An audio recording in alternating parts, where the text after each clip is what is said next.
I'd love to hear, Kris, from you, and then hopefully Toni, and then hopefully have Keith close us in prayer. But what you now, as a father, as well as somebody who works with people going through rehab and finding in themselves in the midst of these problems, what you would say to somebody, helpful things that you could pass along, especially to those listening today, many of whom are part of church groups and family groups that maybe don't understand a lot about what's happening with somebody who's addicted.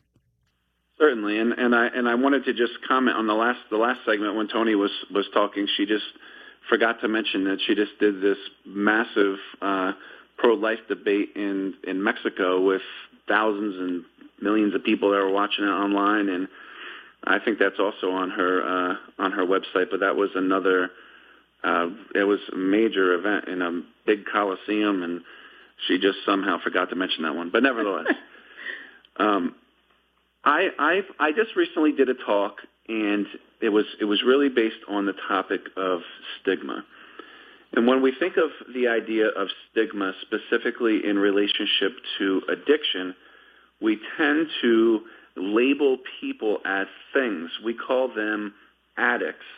We label them with negative words, and it almost becomes a way of identifying that person as that thing.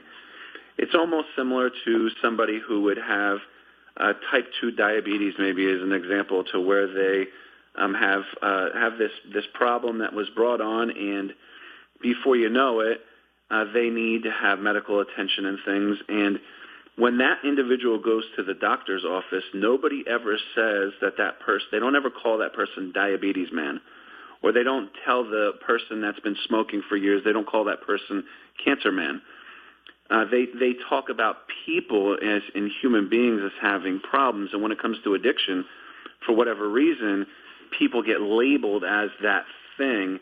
And I think as a faith community, I tend to think of this topic theologically. And when it comes to talking to people, whether it's the person that's in the addiction problem or it's somebody who's on the outside looking in, especially within the faith community, I think about the topic of stigma.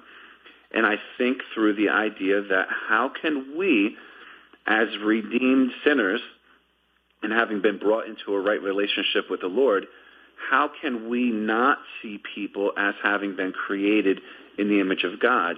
And having been created in the image of God, we see people as having that just inherent intrinsic dignity and worth, so that they can be known as people that are going through a problem. Because the problem, and this is not a game of semantics. I don't believe it is. I think that the reason why I'm stressing this so much in this point on stigma is because what ends up happening is that people who actually have the addiction problem, they tend to what we call hide in the shadows. And when people hide in the shadows, what in essence is happening is that individual is not addressing the problem that they have because of fear and insecurity and feelings of failure and all the negative things and connotations that go with being known as a, quote, addict. So when we think of stigma in the faith community, we need to stop using words like addict, and we need to see people as being created in the image of God, and that will then begin the process of helping the people who have the problem to have a level of comfort where they can come out of the shadows, and then we can be a more effective faith group as the body of Christ to help people get into a process of recovery, change, and ultimately a newfound relationship with the Lord.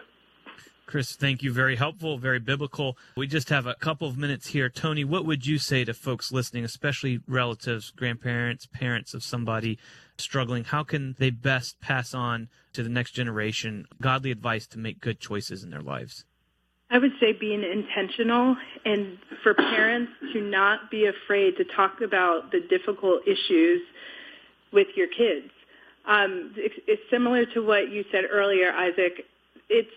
I'm not depending on the youth pastor or my pastor to do the difficult things with my children or talk to them about the difficult things. That's my job. That's Kris's job. And not being afraid to talk about difficult things. My children know age appropriately what abortion is.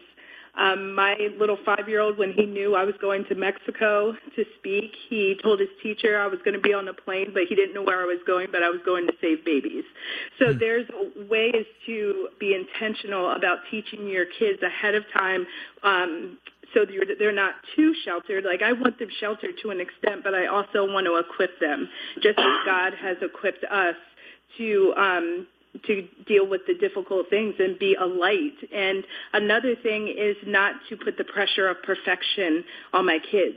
That's why we need the gospel, and they need to see us need the gospel just as much. And so living out the gospel as best as I can in front of my kids, but also not being afraid to apologize or showing them this is why mommy, this is why daddy needs the gospel too. And it really starts at home. If we're going to make an impact outside of the home, it has to start inside of the home first.